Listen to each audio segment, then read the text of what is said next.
부산 거제동에 살고 있는 이태희입니다. 저는 직장 생활만 20년 했었고 현재는 이 사업만 하고 있습니다. 직장 생활할 때도 나름 보람을 가지고 진행을 했지만은 사실 선배들이 원치 않는 퇴직을 하는 걸 보면서 직장 생활의 미래를 준비하기 위해서 뭔가를 알아봤지만 돈 없이 경험 없이 할 수 있는 건 없었거든요. 그럴 즈음에 정말로 이상하게 생각했던 이 사업을 아내가 하는 걸 보고 말리기 위해서 사업을 알아보게 되었고요. 알아보면서 느꼈던 게 와, 저대로 되면 너무 좋겠다는 생각을 가지고 본사를 직접 자비를 들여 받다 오면서 비전을 갖고 진행하고 지금은 완전한 노예 자립을 위해서 진행을 하고 있습니다. 오늘 저하고 같이 나눠줘야 될 일들은 어떤가 하면 더블엑스, 그 다음에 뉴트라이트라는 건 과연 뭔가, 그 다음에 거기 나오는 더블엑스라는 제품이 과연 어떤 건가라는 걸 한번 이야기를 해보도록 할게요. 우리나라 사람들은 61%가 과일 채소를 충분히 섭취하지 못한답니다. 34%는 비만이고요. 90%는 시간을 실내에서 보냅니다. 그리고 80%는 일상 중 항상 피곤함을 느낀대요. 그런데 이 원인들이 과연 뭐냐고 봤더만은 사람의 인체는 어떻는가 하면 많은 영양소들과 함께 움직이는 게 인체입니다. 그래서 우리가 피부 하나만 예를 들더라도 비타민 A나 C나 비타민 B12, 리보플라빈이라든지 판토텐산이나 굴이나 이런 여러 가지 어떤 영양 요소들이 같이 이렇게 포함되어 있는 거죠. 그래서 우리는 어떻는가 하면 충분하고 균형 잡힌 영양소가 반드시 필요하다는 거죠. 그런데 과연 현실은 어떤가를 우리가 한번 살펴볼게요. 농산물 질이 너무 저하되어 있다는 거죠. 왜 그런가 봤더니 토양 속 미네랄이 너무 부족한 거예요. 미네랄인 철분 하나를 섭취하기 위해서 1950년도는 사과 2개 정도만 먹었으면 됐었는데 지금은 13개를 먹어야 된대요. 옛날에 시금치 한 단위면 될 성분이 지금은 시금치를 19단위나 먹어야 된대요. 그러니까 어떻는가 하면 미네랄이 없는 토양에서 만든 과일과 야채를 먹으니까 이 과일과 야채에 미네랄이 없죠.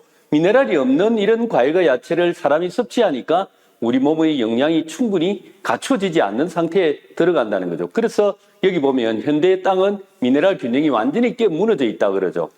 이 미네랄 하나의 어떤 역할을 하는가 하면 여기 미네랄 중에 하나인 이 셀레늄을 예를 들면 아프리카에서 흙 속에 셀레늄이 조금 부족합니다. 그러다 보니까 매년 3,800명 이상의 어린이들이 사망한다는 거죠.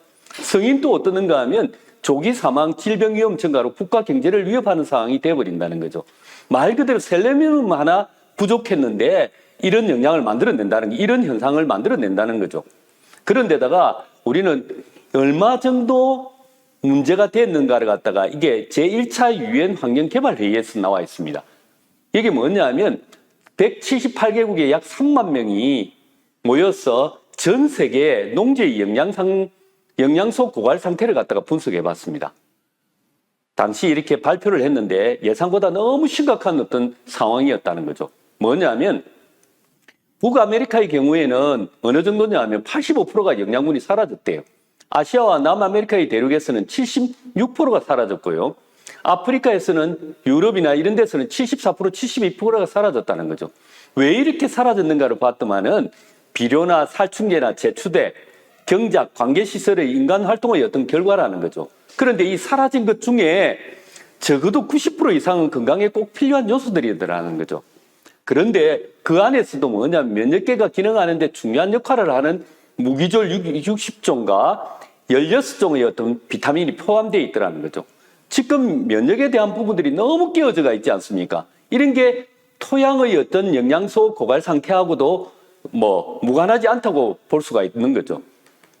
그런데다가 현대인은 진짜 빠르고 간편한 고열량식, 저영양의 질 나쁜 음식을 섭취하다 보니까 인스턴트 많이 먹죠. 이러다 보니까 비타민이나 미네랄 섭취가 안 되다 보니까 이 비만이나 심혈관계 질환들이 너무 많이 생기는 거죠. 그런데다가 산업이 발달하고 환경오염이 심해지죠. 그 다음에 가공식품이 증가되죠.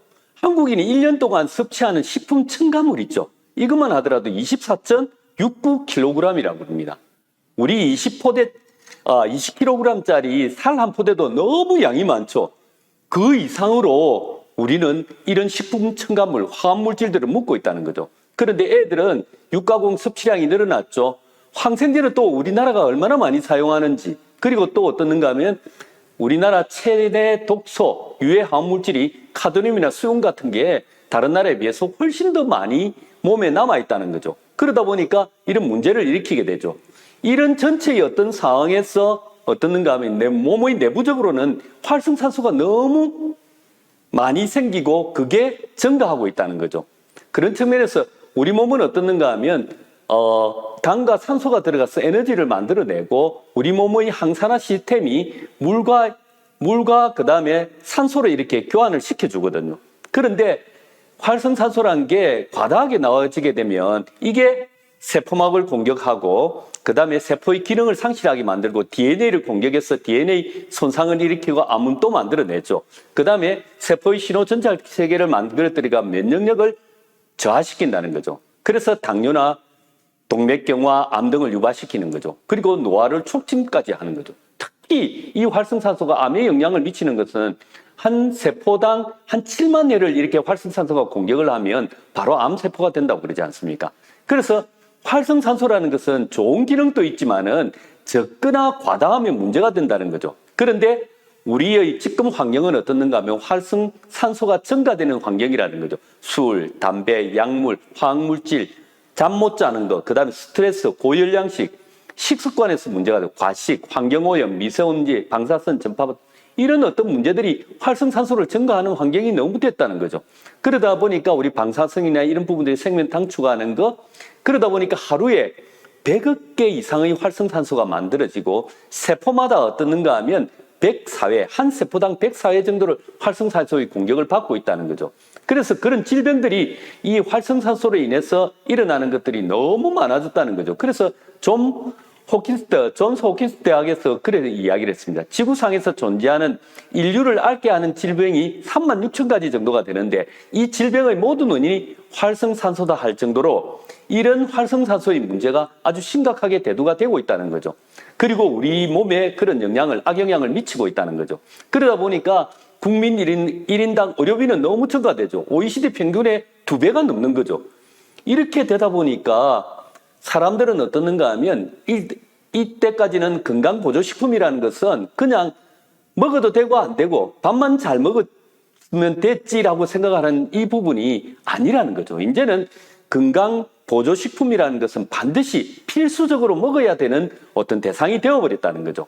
그런데 우리는 이 건강보조식품을 전부 다 약국이나 이런 데 간편하게 살 수 있는 이런 합성적인 부분들을 많이 선택해서 먹고 있다는 거죠. 그런데 여기 나와 있는 것처럼 합성 비타민 많이 먹으면 일찍 죽는다. 이게 덴마크 코펜하겐 대학에서 이야기는 23만 명을 대상으로 3년 3개월을 분석한 결과입니다. 그런데 여기 보면 어떻는가 하면 비타민 E는 시험관 연구에서는 분명히 심장 질환을 억제했는데 몸속에서는 이걸 투여해 보니까 12년간 이렇게 투여해가 보니까 몸속에서는 비타민 E가 심장 질환을 억제하지 못하더라는 거죠. 그래서 또 실험을 덮어 이렇게 했지만은 그 결과는 마찬가지라는 거죠. 그래서 왜 이런가를 봤더만은 이런 거죠. 실험실은 단일 메커니즘이라는 거죠. 그런데 인체는 다양한 메커니즘이 서로 다르기 때문에 이런 어떤 결과를 만들어내지 않는가 하면서 뭐냐면 비타민은 진짜로 긍정적인 작용을 하고 있지만은 이것이 어디까지나 음식을 통해서 먹을 때 천연 비타민을 섭취했을 때 이야기라는 거죠. 이 보고서도 마찬가지로 결론적으로 일어났습니다. 과일이나 채소 같은 천연 식품을 통해 비타민을 섭취하라고 하고 있습니다. 그리고 또 하나가 뭐냐면 이거는 왜 그러는가 하면 영양분의 대사 과정을 딱 보면 이렇게 나타나 있습니다. 미량 영양소, 우리가 역할에 이런 영양소들이 어떻는가 하면 소화관에서 원만히 흡수가 돼야 되죠. 그 다음에 세포까지 무난히 도달해야 된다는 거죠. 그러다 보니까 어떻는가 하면 흡수 운반 시에는 반드시 다른 영양 성분이 필요하다는 거죠. 그래서 뭐냐면 복합체 형태로만 이용될 수가 있다는 거죠. 그래서 정제당 정제 유지가 나쁜 이유가 뭐냐면 이게 몸 안에 들어오면 이걸 우리가 활용하기 위해서는 몸 안에 있는 비타민과 미네랄 영양소를 써야 된다는 거죠. 그래서 합성한 순수 비타민 C라든지 화학적으로 만든 합성 식소라든지 이런 게 다 마찬가지라는 거죠. 그래서 우리 몸에 비타민과 미네랄이 충분하지 않는 사람들은 이런 정제당과 정제 유지 그 다음에 이렇게 한 가지 어떤 영양소만 들어오는 거는 우리 몸의 비타민과 미네랄을 고갈시킬 수도 있다는 거죠. 그런 측면에서 나쁜 영향을 미치고요. 미국 스탠포드 대학의 제임스 콜만 박사는 그랬거든요. 우리가 섭취하는 영양분 중에 어떻게 얻느냐에 따라서 틀린다는 거죠. 자연에서 추출한 건지, 자연식품에서 추출한 건지, 아니면 화학적으로 만졌냐, 이거에 따라서 분자 구조가 틀리진대요. 그래서 인공적으로 합성한 거는 우리가 이게 오른손이 있고 왼손이 있다면, 이게 자연계에 있다면 합성을 하게 되면 복합적으로 이렇게 한 가지 오른손이 더 나타난다는 거죠. 이걸 제거해야 자연계하고 똑같은 건데, 이거는 부작용을 만들어내는 거거든요. 이걸 제거하지 않는다는 거죠. 대부분 비용이 들어가니까. 그렇기 때문에 문제를 일으킨다는 거죠. 그 다음에 이분은 또 무슨 이야기를 했는가 하면, 정제 미네랄을 흡수하는 과정에서는 인체에서 다른 이걸 운반하기 위해서는 영양분이 별도로 준비하지 않으면 안 된다는 거죠. 그래서 뭐냐면 여기 나오는 것처럼 결과적으로 아무리 몸에 유익한 어떤 영양성분이라도 정제된 것은 흡수 운반에 불리할 뿐만 아니고 해가 될 수도 있다는 거죠. 그래서 이 말은 뭐냐면 성분은 같아도 생리활성 면에서는 완전히 다른 거나 마찬가지라는 거죠. 이런 측면에서 우리가 본다면 어떤 걸 우리가 섭취해야 되는가는 금방 나타날 겁니다. 그런데 이 뉴트라이트는 도대체 과연 이게 부합되고 있는가? 우리가 진짜 먹어도 되는 부분들인가? 한번 확인해 보도록 하겠습니다. 이 뉴트라이트는 말 그대로 양질의 토양에서 재배해서 수확, 까다롭게 고집을 한다는 거죠. 그리고 그 근원은 이 자연의 힘에서 나오는 어떤 거지. 요게 보이는 장면이 뭐냐면 멕시코에 있는 엘페티칼 농장입니다. 뉴트라이트 농장인데 너무 광활하죠. 지평선이 보일 정도로 이 정도의 큰 대지에서 이렇게 쥐어내는데, 이걸 보면 어떤 철학을 갖고 있는가 하면 이 칼렌보그 박사가 그런 이야기를 했습니다. 식물이 함유하고 있는 영양소 그 전부가 유용하다고 믿고 있는 것은 그 당시 나온 작품이었다. 1934년도 우리가 이 뉴트라이트가 만들어지면서도 이 부분을 계속 지금까지도 이 식물에 함유된 모든 영양소를 함께 농축하는 방법을 갖고 있다는 거죠. 그 다음에 또 하나가 뭐냐면 어떠한 식물을 재배하는가 이전에 어떠한 땅에서 자란가가 너무너무 중요하다는 거죠. 그래서 아까 이야기한 미네랄이 없는 토양에서 우리가 만들어지면 아무리 형체는 똑같은 어떤 과일과 야채지만은 이거는 우리 몸에 들어오면 영향을 미치지 못하지 않습니까? 그것처럼 어떻는가 하면 어떤 토양인가가 너무너무 중요하다는 거죠. 그래서 이 뉴트라이트는 이런 거에 착안해서 이 철학을 가지고 만들고 있다는 거죠. 그래서 베스트 오브 네이처, 최고의 자연, 즉 전 세계 농장을 직접 소유하고 이게 관리하고 있으며 생태계의 원리를 존중하는 농법을 가지고 있고 최고의 영양가를 지키는 수확을 하고 있다는 거죠. 그러면서 이렇게 수확한 이런 식물들을 완전히 영양소 파괴 없이 최소화하면서 이걸 우리한테 섭취가 될 수 있도록 만들기 위해서는 과학이 나아가야 됩니다. 그래서 최고의 과학이 필요하다는 거예요. 베스트 오브 사이언스라는 부분들이 있습니다. 그래서 이런 것들이 엄격하고 높은 기준 품질 관리를 통해서 우리한테 진짜 믿고 안전하게 쓸 수 있도록 만드는 이 과학이, 최고의 과학이 이 안에 포함되어 있다는 거죠. 그거는 어디에 있냐면 뉴트라이트 보테니컬 프로세스를 보면 그걸 알 수가 있습니다. 이게 뭐냐면 식물 선정부터 시작을 해서 그걸 농장에 재배를 하고 수확을 하고 제조를 하고 우리한테 올 때까지 이 식물의 어떤 과정들을 보면 우리가 믿을 수 있는가 없는가, 우리가 과연 원하는 어떤 제품인가 아닌가를 갖다가 아실 수가 있을 겁니다. 첫 번째, 식물 선정에서는 이 뉴트라이트는 한 회사가, 개인 회사가 어떻는가 하면 1300여 종의 식물의 어떤 상세한 자료를 다 갖고 있다는 거죠. 그 성분 안에 들어가 있는 영양소 구성을 완전히 파악을 해가지고 이 파악한 영양소를 가지고 한 제품을 만들기 위해서 조합을 시켜보는 거예요. 그 영양소를 조합해서 최적의 어떤 조합을 만들어내는, 그렇게 하기 위해서는 1000개 이상의 식물을 가지고 2만 번 이상의 검사를 시작을 해서 한다는 거죠. 그런데 그 식물의 어떤 선정 부분에 대해서도 이런 어떤 식물들을 전부 다 이렇게 길러보고 환경에서 다 해서 최고의 어떤 식물들을 하나의 품종을 만들어내고 있다는 거죠. 그런 씨앗들을 만들어내고 이걸 인큐베이터처럼 해서 하나하나 보관하고 그 빛에 가장 적합한 빛을 비춰서 이 품종의 최고의 품종을 만들어내고 있다는 거죠. 그렇게 해서 어떻게 되는가 하면 종자를 선택하게 되죠. 어떤 제품을 만들어내기 위해서는 그 종자를 선택하는데, 예를 들면 이 아세로라 비타민 C를 만들어내기 위해서 어떻는가 하면 아세로라 체리가 거의 품종이 65종이 넘거든요. 그 65종 중에서 최고의 어떤 씨앗, 영양분이 최고로 함유되어 있는 우리 품종 5개를 선정을 해가 우리가 우바자라 농장에서 이렇게 만들어내가 하는 거예요. 이렇게 기본적으로 검사를 통과한 씨앗, 이 씨앗을 가지고 진행을 한다는 거죠. 그래서 이 씨앗을 가장 적합하게 자랄 수 있는 농장을 선정하는 거예요. 그래서 자사 농장이 거의 900만 평에 가까운 자사 농장에 이걸 직접 재배한다는 거죠. 그리고 또 재배할 수 없는 것도 있잖아요. 자사 농장에서. 그런 부분들은 예를 든다면 이게 루바 블렌드라고 갱년기에 너무 좋은 제품이 있거든요. 이 제품은 어떻는가 하면 루바브라는 어떤 식물에서 이게 추출하는 거예요. 그런데 루바브는 이런 농장에서는 키울 수가 없습니다. 그래서 어떻는가 하면 시베리아 고산지대에서 나오는 거예요. 청정 지역에. 거기서 나오는 거니까 그런 어떤 종류들은 어떤가, 이 파트너 농장들, 이 파트너 농장도 어떻게 하는가 하면 지금 본사가 소유하고 있는 이 농장과 같은 기준으로 정리를 하고 있다는 거죠. 그래서 어떤가 하면 매년 이게 기준에 적합한지를 갖다가 매년 40회에서 60번 정도 감사를 실시한다고 그러죠. 감사, 우리 회사 다니는 사람들은 잘 알죠. 감사는 하나에서 10까지 다 파내는 거죠. 그죠? 그 정도로 점검을 하면서 40회에서 60회면 매주 한 번씩 가가 검사한다는 거죠. 그렇기 때문에 완전한 어떤 이런 기준에 맞도록 만들어내고 있다는 거죠.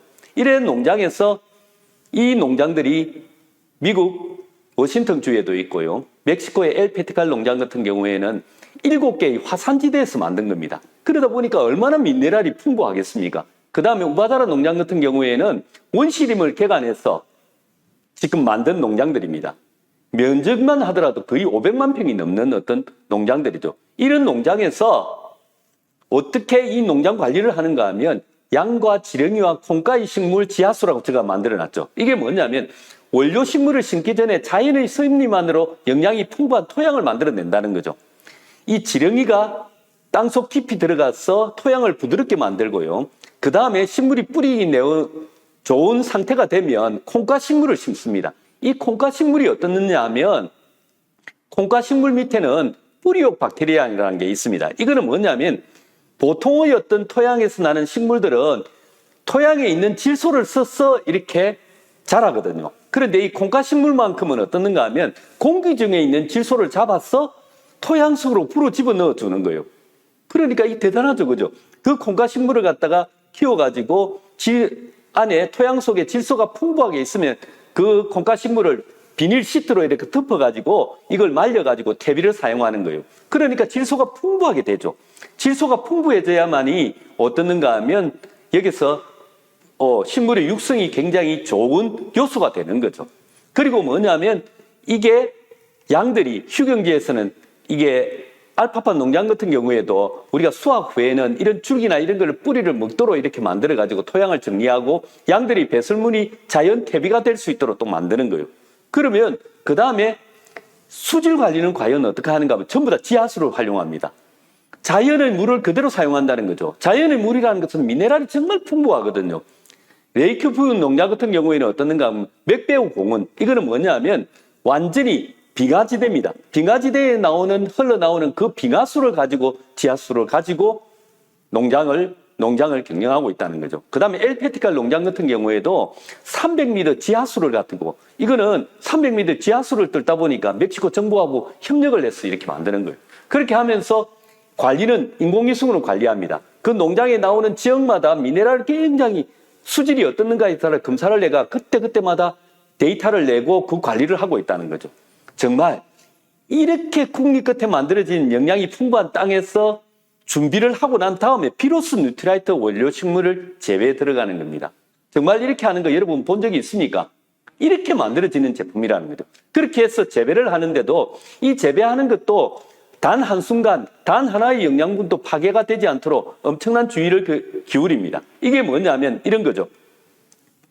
이게 알파파가 정말 우리 그 안에 영양 성분이 많은 게 알파파거든요. 알파파가 이걸 우리가 이야기하는 안 좋은 어떤 병충해들이 올 수가 있죠. 그러면 마리골드를 심는 거예요. 이 마리골드는 뭐냐면 중간에 심어 놓으면 냄새가 안 좋기 때문에 벌레들이 싫어하는 냄새가 나오거든요. 그래서 중간에 이런 경우도 하고요. 그 다음에 마늘 농수물을 밭에 뿌려가지고 이 병충해를 제거하기도 하고, 올빼미 같은 거는 밤에서 설치류들을 못 오게 만드는 거예요. 그 다음에 어떻는가 하면 낮에는 매를 훈련시켜가지고 이런 설치류나 이런 충해들이 없도록 만들고, 무당벌레를 통해서 이렇게 해충을 이렇게 없애도록 만드는 거예요. 그런데 저는 여기서 굉장히 놀란 게 뭐냐면 이 안에 농장에 곳곳에 어떻는가 하면 해충 피난 장소가 있더라는 거죠. 해충이 도망칠 수 있는 공간을 곳곳에 제공하는 거예요. 이 생각이 어떻는가 하면 뉴트리아이트의 생각이 뭐냐면 자연계에는 균형이 있기 때문에 단순히 해충을 다 죽여서는 안 된다는 거죠. 자연과 해충은 분명히 이게 자연에 필요하기 때문에 만들어져가 있다는 거죠. 그래서 이런 걸 공존하는 방법을 이렇게 선택했다는 거죠. 생각이 너무 다르지 않습니까? 이런 측면에서 우리가 이런 통해서 재배를 하고 있으니까, 그 다음에 이 재배한 걸 수확을 하는데 어떻는가 하면 가장 영양가가 높은 시기에 수확을 합니다. 아세로라 체리 같은 경우에는 영양이 가장 풍부한 파릇파릇한 파란 열매일 때가 비타민C가 가장 많거든요. 이때 수확을 하고요. 알팔파 같은 경우에는 영양분이 가장 풍부한 줄기의 위에서부터 시작을 해서 10에서 20cm 정도가 가장 영양분이 많거든요. 이 알팔파 길이가 보통 보면 1m 정도 되거든요. 그런데 10cm에서 20cm만 영양분이 풍부한 것만 수확한다는 거죠. 그 나머지 것들은 양들이 뜯어먹게 하고 다시 그걸 갖다가 퇴비로 쓴다는 거죠. 그렇게 해서 이렇게 수확한 걸 갖다가 20분 안에 바로 가공 처리가 들어갈 수 있도록 만듭니다. 그래야 영양분 손실이 최소화되거든요. 그렇게 해서 어떠는가 하면 이걸 농축을 시키는데 비타민, 미네랄뿐만이 아니고 식물 영양소도 놓치지 않고 그 안에 들어가 있는 모든 영양소를 다 농축을 시킨다는 거죠. 그래서 이게 아까 수확돼서 들어온 걸 바로 건조시키는 거예요. 건조시키는데 비등점을 아주 온도가 높으면, 건조시킬 때 온도가 높으면 영양소가 파괴되거든요. 그래서 기압을 낮춰가지고 아주 낮은 어떤 열을 가해도 바로 이게 수분이 날아가도록 하는 이런 공법을 써서 영양분이 최소한으로 파괴가 안 되도록 만들면서 건조시키고, 이걸 분쇄를 시켜가지고 이걸 갖다가 분쇄를 시키는데도 분쇄에 여기 보면 자석이 큰 자석을 하나 놔두고 나오는 어떤 부분들을 혹시나 잘못돼가 이런 금속 성분이 있을까 싶어가지고 이걸 다 끌어내는 거예요. 안전에 대한 부분들 너무 신경을 쓰죠. 그렇게 해서 이걸 추출을 하는 거예요. 여기서 모든 영양소를 추출한다. 모든이란 의미에는 비타민, 미네랄뿐만 아니라 폴리페놀, 플라보노이드 같은 유황식물이 식물 영양소도 모든 걸 포함시켜가지고 이걸 추출해서 그대로 영양소를 그대로 농축시키는 거예요.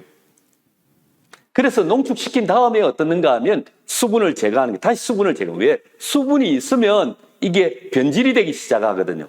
모든 어떤 식물이나 이런 것들은 그 수분이 있기 때문에 썩기 시작을 하거든요. 그래서 뭐냐면 수분을 완전히 제거하는, 이 제거하는 방법도 어떻는가 하면 아주 저온으로 해서 이게 영양소 파괴가 아주 없도록, 그 다음에 그렇게 해서 아주 고온에 아주 빠른 속도로 그걸 분사해서 걷어들여가지고 영양소 파괴가 거의 없도록 만드는 이런 공정을 한다는 거죠. 이런 기계를 통해서.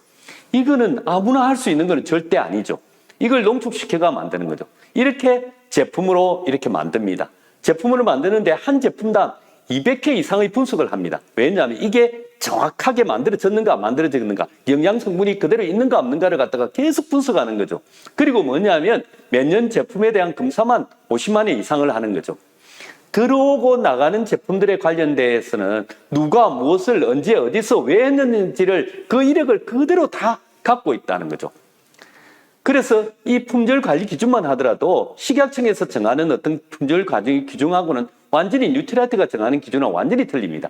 중금속 관리 기준도 보면 낙 같은 경우에도 식약청에는 3mg이 있다면 우리는 0.1 이렇게 굉장히 까다로운 기준을 하고, 그거 이외에도 자체 관리 규정이 있습니다.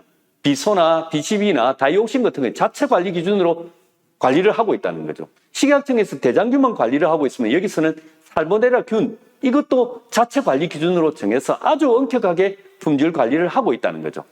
여기서 보면 이 세이프티, 즉 안전한 거는 식물의 농약 성분이나 중금속이나 대장균이나 이게 살모넬라, 효모나 그 다음에 방사선에 이런 부분들을 전부 다 검사를 다 하거든요. 이게 완벽하게 돼야만이 그 다음으로 제품으로 나가게 된다는 거죠. 이렇게 또 포장을 다 해놓고도 어떻는가 하면 흔들어 보기도 하고 눌려보기도 해서 매년 3만 번 이상의 어떤 실험을 계속 진행을 한다는 거죠. 그래서 진짜로 땅속 씨앗부터 시작을 해서 그 다음에 우리한테 와서 그 먹을 때까지 완전하게 함께 운명 공동체라 생각을 하고 이 제품을 만들어내고 거기에 대한 어떤 제품에 대해서 알고 보고 이해할 권리가 있다고 생각해서 모든 것을 오픈을 다 시켜놨다는 거죠. 이렇게 만든 제품이 바로 이 뉴트라이트의 제품입니다. 그래서 어떻는가 하면 GMP 명당에 추대된 유일한 영양보급식품이 뉴트라이트입니다. GMP라는 것은 우수 의약 제조 기준이거든요. 그런데 그 기준을 넘어선 GMP 명당에 추대된 유일한 보급식품이라는 거죠. 그런데 이렇게 만들어진 제품 중에 최고가 더블엑스라는 어떤 제품입니다. 이 더블엑스는 어떻는가 하면 14가지 비타민과 10가지 미네랄, 19가지 식물 영양소가 그대로 있습니다. 한국 사람을 매년 이렇게 조사를 합니다. 한국 사람들이 영양 상태를 조사하니까 이번에는 또 보니까 한국 사람들이 비타민 B나 비타민 D가 더 강화돼야 된다 해가지고 이번 만드는 더블에스는 이걸 더 강화시키는 거예요. 그 다음에 한국 사람들이 이 항산화가 더 강화돼야 된다고. 왜냐하면 스트레스를 너무 많이 받더라는 거죠. 그래서 어떻는가 하면 미네랄 중에도 몰리브데를 더 추가시킨 거예요. 그리고 뭐냐면 옛날에는 20여 가지의 식물 농축물을 그대로 파이토칼라 5가지 색깔에 의해서 이렇게 만들어졌는데 지금은 이 식물 영양소가 아예 그게 나타나도록 만들어져가 있다는 거죠. 이렇게 영양소의 균형을 철저하게 우리 한국 사람들한테 맞춰서 이렇게 만들어내는 게 더블엑스입니다. 이 종합영양제가 왜 필요하냐 하면 각 영양소들은 상호작용을 항상 하거든요. 비타민C가 있다면 이 비타민C는 어떻는가 하면 철분과 구리의 흡수를 돕거든요. 그럼 철분과 구리를 흡수할 때 비타민C가 없으면 이게 흡수가 잘 안 된다는 말이에요. 그리고 어떻는가 하면 비타민 B12에도 영향을 미치고요. 셀루닌과도 영향을 같이 미치고 있습니다. 그 다음에 B6라는 부분들이 있다면 이거는 B6가 작용을 하기 위해서는 마그네슘이 없으면 활성화되지 않아요. 그래서 이런 부분들 비타민과 미네랄은 하나의 상호작용에 의해서 하고 있기 때문에 이 더블엑스 종합 비타민인 더블엑스는 항상 기본이 될 필요가 있다는 거죠. 그래서 그거와 더불어 식물 20여 가지의 식물 농축물이 이 안에 들어가 있기 때문에 이게 정말로 다른 데서는 흉내낼 수 없는 부분이죠.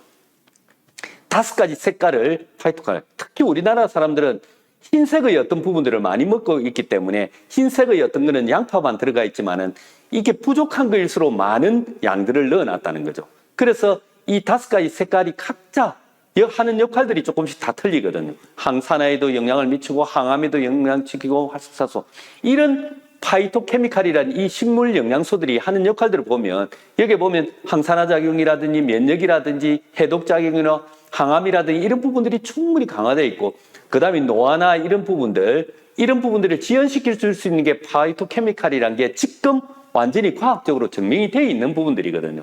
그래서 이런 식물 영양소가 풍부하게 들어있다는 거 이거는 아무도 흉내낼 수 있는 거 그대로 우리의 식물을 농축하지 않고는 이렇게 만들어내지 못한다는 거죠. 그래서 이런 20여 가지의 어떤 과일과 야채를 그대로 농축해서 내가 먹을 수 있는 제품이 더블엑스라는 거죠. 오, 너무 대단하죠, 그죠? 그래서 여기에 그런 식물 영양소들이 과연 들어가 있는가? 이게 핑크 프린트라는 건데 영양소들이 다 나와 있는 게 아예 이렇게 다 그래프로 보여지죠, 그죠? 가장 많이 들어가 있는 케레스틴 같은 이 식물 영양소도 너무 중요한 영양소죠. 왜냐하면 아연이란 것들, 아연이 우리 몸속에 들어올 때는 이 케레스틴이 없으면 흡수가 잘 안 돼. 그리고 이게 활성도를 높여가는 것도 생리 활성적인 면에서 이 식물 영양소인 케레스틴이 없으면 이게 활성이 활발하지가 못합니다. 그래서 뭐냐면 이런 식물 영양소들도 우리 영양소들이 어떤 활성화시키는데 생리 활성면에서 좋게 만들 수 있도록 만드는 이런 식물 영양소들이 없으면 결국은 그거는 아까 이야기한 우리가 영양을 많이 합성 비타민 많이 먹으면 일찍 죽는다 이런 영양을 만들어낼 수도 있다는 거죠. 그런 측면에서 이런 게 더블엑스는 너무 중요한 거죠. 이게 과학적으로 검증된 게 뭐냐면 8주 섭취 인체 적용을 시험을 해본 거예요. 그랬더만 어떻는가 하면 이 XX와 유사한 걸 이렇게 같이 이렇게 먹였는데 XX를 먹은 집단이 훨씬 더 혈액 속에 비타민과 식물 영양소들이 많이 들어와 있더라는 거죠. 그럼 그렇다는 것은 다른 거에 비해서 흡수도가 너무 우리 몸에 들어가 흡수도가 굉장히 높다는 말이죠. 그 다음에 어떻는가 하면 활성산소가 유의적으로 혈액 속에 활성산소가 유의적으로 감소가 되어 있는 거예요.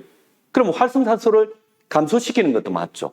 그 다음에 우리 세포를 보면 이 세포가 이렇게 꼬리가 이렇게 많이 나와 있으면 길게 나와 있으면 손상돼 이 꼬리 길이에 따라서 이 세포의 손상도를 보는 거예요.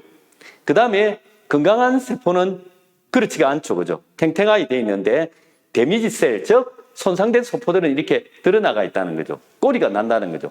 그런데 실제적으로 이 XX를 먹고 12주간 먹으니까 실제적으로 이렇게 탱글탱글하게 돼 있더라는 거죠. 그 말은 무슨 말이냐면 세포 속에 들어가 있는 이 DNA 자체가 DNA 꼬리가 거의 탱글탱글하게 되어 있기 때문에 결국은 어떤가 하면 이 DNA를 손상을 안 시키도록 한다는 거죠. 그 다음에 또 뭐냐면 요거는 그 옆에 있는 거는 뭐냐면 이 DNA가 복구가 되고 있는가를 갖다가 하는 이 물질, 단백질 물질이 있습니다. 그런데 이걸 복구하라는 신호체계에 있는 단백질 물질들이 혈액 속에 충분히 많이 들어와 있는 거예요. 그 말은 뭐냐면 이게 들어와 있으면 복구를 그만큼 많이 한다는 뜻이거든요. 결국은 뭐냐면 손상된 DNA를 복구시키는 거. 결국 이 말은 무슨 말이냐면 활성산소도 감소되고 DNA를 파괴되는 걸, 손상되는 걸 막고 이 손상된 DNA를 복구시키는 게 바로 XX라는 게 인체 적용 시험 결과에 바로 이 데이터로 나왔다는 거죠. 옛날에는 과학이 발달하지 못하다 보니까 이걸 발견을, 규명을 못했는데 지금은 이런 과학이 발달하다 보니까 이런 규명이 확실히 된 거예요. 정말 대단하죠, 그죠?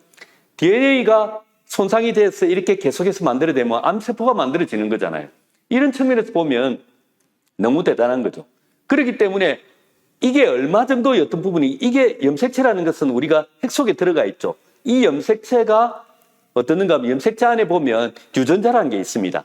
이 유전자에 보면 하나하나마다 다 과정들이 다 있습니다. 여기 보면 17번 염색체에 P53이라는 유전자가 있습니다. 이게 DNA 속에 있는 유전자거든요. 이 유전자가 어떤가 하면 종양 억제 단백질입니다. 근데 이게 파괴가 되면 종양 억제가 안 되기 때문에 암세포가 계속 자라나는 거예요. 그래서 암세포가 커지는 거죠, 그죠? 말 그대로 이걸 갖다가 우리는 이 XX가 이걸 먹게 되면 이걸 복구를 시켜준다. 이게 파괴가 되면 이걸 복구를 시킨다는 말이에요. 그러면 여기 나와 있는 유방암이나 그 다음에 모든 어떤 무슨 증후군들 꽉 나와 있죠, 그죠? 그 다음에 뭐 백내장부터 시작을 해서 하나의 어떤 요 유전자 안에 그런 정보들이 다 있는데 이게 파괴가 되면 이런 병으로 간다는 거죠. 이걸 복구를 시켜준다니까. 파괴되지 않도록 만들고 복구시킨다니까 너무 대단한 어떤 제품이라는 거죠. 그래서 만약에 우리가 세포는 이런 생성 주기들이 있습니다. 점막세포는 한 3일 살다가 이렇게 다시 교체가 되거든요.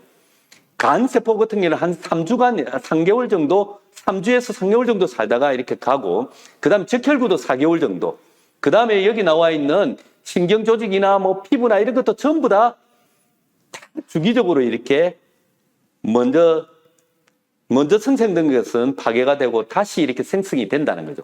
만약에 이걸 본다면 이렇게 병든 세포가 있다는 거죠. 이 병든 세포가 있다면 이 XX를 계속해서 섭취를 하게 되면 그 세포의 유전자가 복구가 되겠죠. 복구가 되면 어떻는가 하면 그 복구가 돼서 정상적인 어떤 유전자가 된다면 이런 세포로, 건강한 세포로 다시 태어날 수가 있다는 거죠. 이 XX가. 그 역할을 할 수 있다는 게 바로 이게 증명이 됐다는 거죠. 오, 대단한. 그래서 이런 걸 본다면 이 XX가 진짜 대단한 어떤 제품이라고 봐진다는 거예요. 그게 뭐냐면 식물을 그대로 자연 상태에 그대로 만들어서 그걸 그대로 농축시켜가지고 영상물 손수유 없이 모든 식물 자체를 농축시켜가지고 만든 제품이기 때문에 그런 역할을 나온다는 거죠.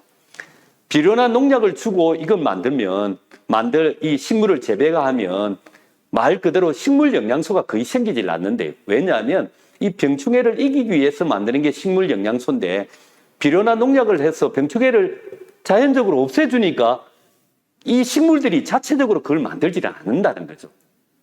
그런 측면에서 보면 자연적인 어떤 생태계 농법을 활용해서 만드는 식물이라는 것은 너무너무 중요하죠. 그래서 뉴트라이트가 칼렌보가 그랬습니다. 몸이 필요한 것을 충족시킬 수 있는 식생활이 습관화되지 못한다면 지금 그게 습관화되지가 못하잖아요, 지금. 그래서 그렇다면 과학이 해야 된다는 거죠. 식습관의 불완전한 보충할 수 있는 것은 보충할 수 있는 것을 만들어내는 것. 그게 바로 과학의 본질이며 그러한 제품이 뉴트라이트 건강식품이라는 거죠. 그리고 샘nem버그는 이렇게 이야기했습니다. 최적의 어떤 건강을 만들어내기 위해서 최고의 어떤 뉴트라이트를 계속해서 만들 것을 다짐한다고 했습니다. 이 뉴트라이트가 이때까지 그 철학을 지금까지 만들어질 때부터 지금까지 지켜오는 게 바로 이 뉴트라이트입니다. 그래서 아마 이런 걸 통해서 이런 뉴트라이트를 통해서 진짜 지금 깨어진 어떤 영양 불균형과 식습관에서 나오는 어떤 안 좋은 것들, 그 다음에 우리의 어떤 이 스트레스나 이런 걸 통해서 나오는 이 질병들의 질병으로 가는 어떤 부분을 되돌리기 위해서 이런 뉴트라이트라는 자체를 아마 섭취를 하고 그 다음에 영양을 보충한다면 우리의 건강도 점점 좋아지는 어떤 상태로 가지 않을까라는 생각이 듭니다. 예, 이상 마치겠습니다.